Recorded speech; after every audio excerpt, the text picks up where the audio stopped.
Good morning or afternoon, depending on what time it is. Today, our lesson is going to be about the war that the North and the South fought against each other.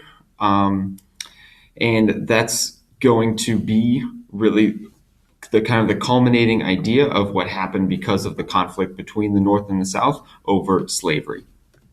So before we do that, though, I want to make sure we know how we got here. So we're going to start with the Second Great Awakening. Then we're going to move into some questions about the differences between the North and the South. And then last, why the South seceded. So take a few seconds and answer these questions. Make sure you're ready in the right mindset, understanding why this war was fought.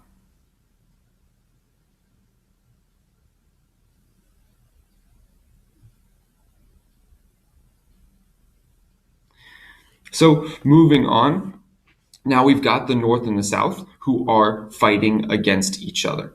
So the first one is the first reason they're fighting is because they disagreed about slavery, right? That was the biggest conflict between the two, is the biggest disagreement.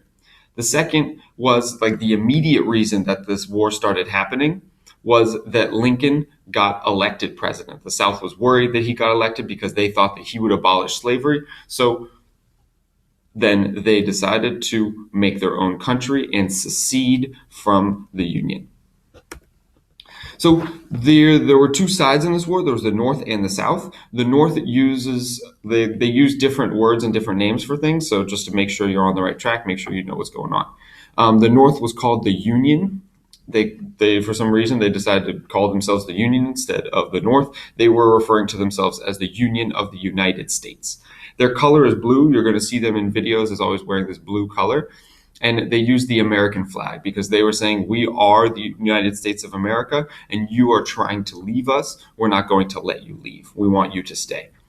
And so they're fighting to keep the country together. That was the reason why the Union was fighting, or that's the reason why they said they were. In reality, they're also fighting kind of to stop the system of slavery in the South and to stop that from continuing in the United States. The South called themselves the Confederacy. They were the Confederate States of America. And so this flag right here with the red background with the white X in the middle and the stars, that is the flag of the Confederacy or the Confederate States of America. They always wore gray. Though in reality, what happened was they actually ran out of supplies by the end of the war. And so a lot of their people were wearing different colors. They didn't really have uniforms. They just had whatever they could find. So their uniforms change a little bit as the war goes on. And so they were fighting to make their own country and to keep the system of slavery. So there were people who were in charge of each of these sides, and we're going to see who they are. For the North, we had Abraham Lincoln, who was elected the president, and he was a lawyer in Illinois before being elected to the House of Representatives in 1858. 2 years later, he ran for president, saying that he would oppose the expansion of slavery, and people thought that he was aiming to abolish slavery altogether.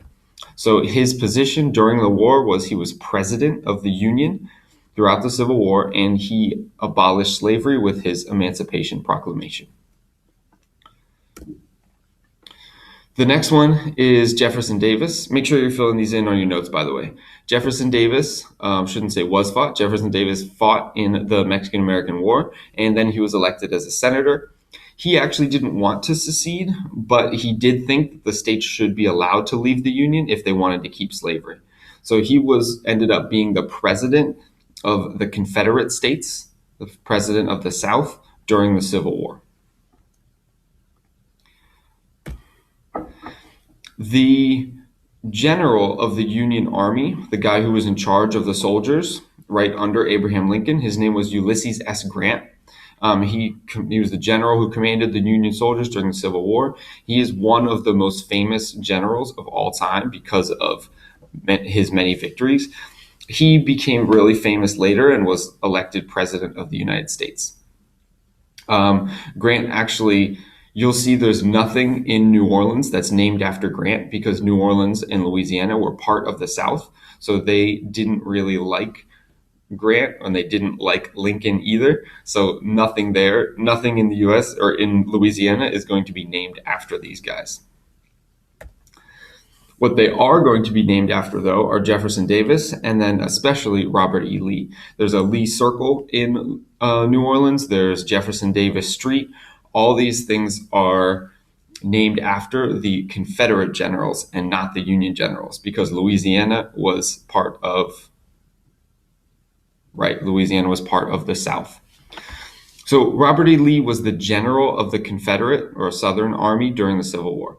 He was also one of the greatest generals in American history, and him and Grant, they respected each other very much. They'd fought together in the Mexican-American War, and they knew each other really well. Lee was actually such a good general that Lincoln had asked him to be the Union general first, but Lee declined and told him that he was going to fight for the South instead. So people still really respect Lee, even though he lost the war. So let's look at some of the advantages and disadvantages that each of these sides have. These are really important in why one side or the other ends up winning the war. In the North, you had more people. Remember, there were all those immigrants that were coming to the North, especially Irish people, Germans, French, Italians. All those people were moving to the North from other countries.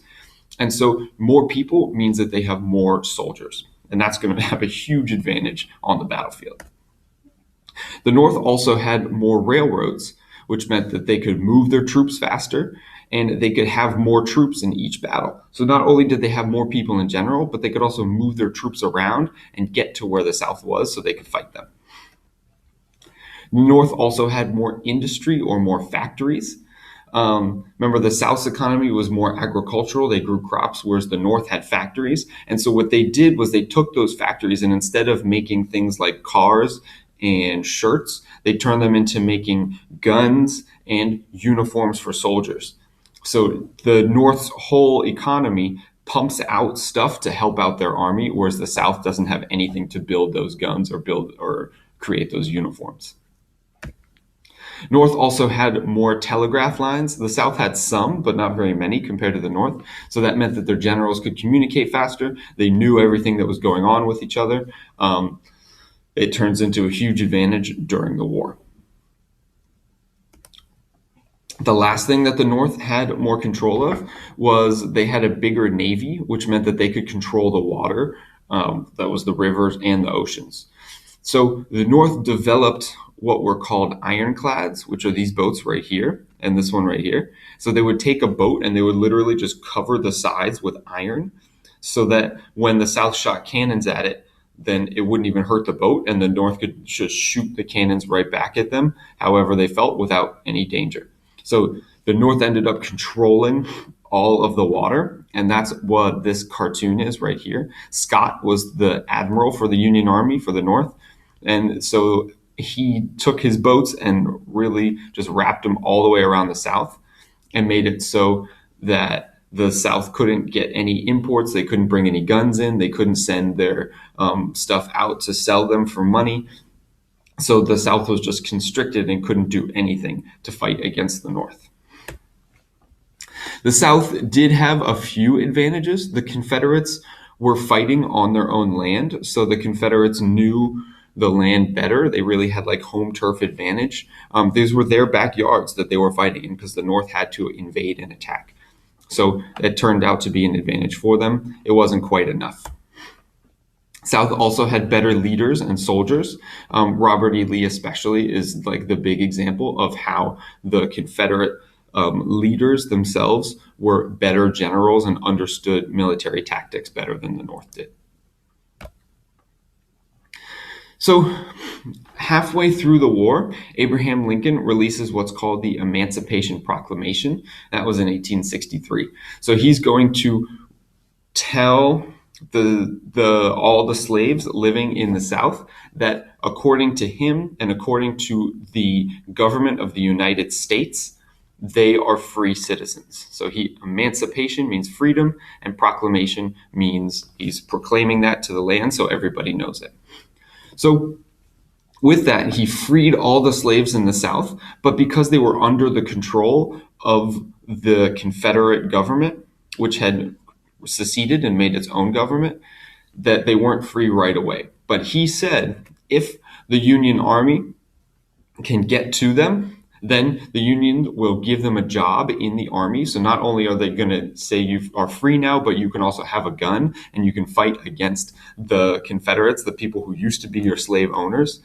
And so a lot of these people wanted, a lot of these slaves, anytime they saw a guy in a blue uniform, they would run to him and try to join the Union Army to fight against the Confederates. So this really makes the war about slavery instead of keeping the country together, because now all the slaves and all the people in the North and the South are thinking about this issue of slavery. Remember, Emancipation Proclamation freed the slaves. So there were 4 major battles. So check these out.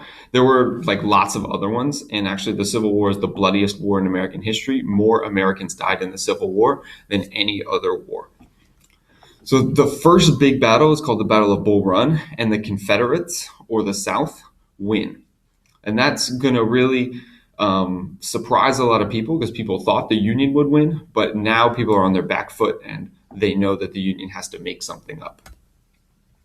The second one is the Battle of Antietam, in which the Union won. And then really the big turning point of the war was the Battle of Gettysburg. The Battle of Gettysburg is the biggest battle in American history. It took 3 days, and over 50,000 people died in that battle.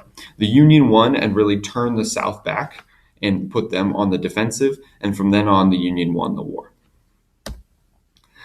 At the Battle of Gettysburg, Lincoln makes a really famous speech. To listen to that speech, go to that link right there. Right now, we're going to look at it and analyze it so we know exactly what he was saying there. But you can watch that video first so you have an idea what he's going to say.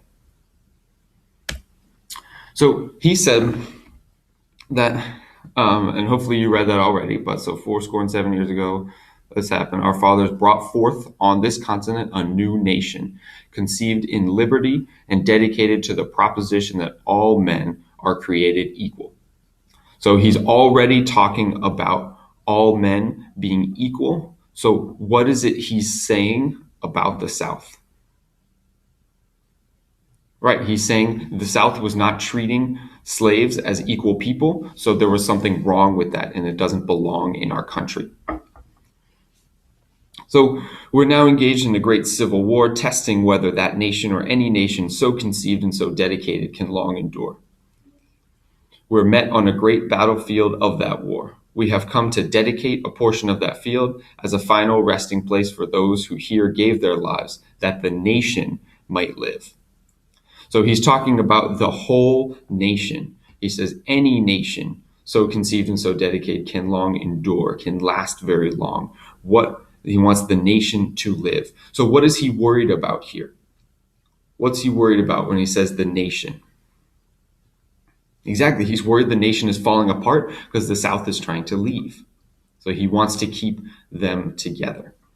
So read this next part for yourself and see if you can think of the main idea of the Gettysburg Address. If you want to go back and watch that video again so you don't have to read the whole thing because it is difficult, go ahead and watch that so that you can see if you can figure out what that main idea is.